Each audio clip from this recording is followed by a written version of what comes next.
Април става крај на одлагањето на банкарските долгови за граѓаните и фирмите. Сега, освен рата, на должниците ќе им стигне и повисока камата. Со уредба на владата, 2 пати по 6 месеци, банките лани го одложија плаќањето на кредитите со склучување на договори. Сега, толеранција веќе нема и банките парите си ги бараат назад.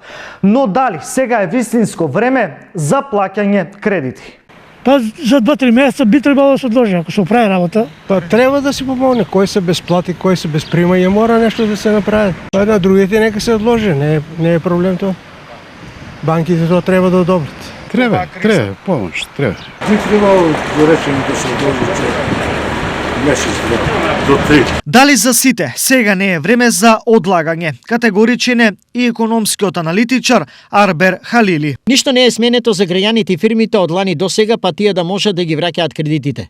Тврдам дека состојбата е и уште полоша, па јас би предложил толерантниот период да продолжи до крајот на годината. Од друга страна, гувернерката на Народната банка Анита Ангеловска-Бежовска е категорична. Евентуално ново одложување на ратите би требало да има само за најзагрозените во државата. Сето ова на колена може да фрли и лјадници семејства, зашто без работа или на принуден одмор само во источниот регион се помеѓу 3 и 4.000 работници.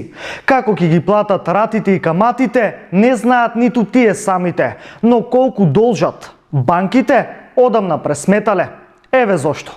Според податоците на Народна банка, банките лани по основ камати од граѓаните наплатиле 168 милиони евра, од фирмите наплатиле уште 101 милиони евра, а 15 милиони се слеале од камати на државните хартии од вредност.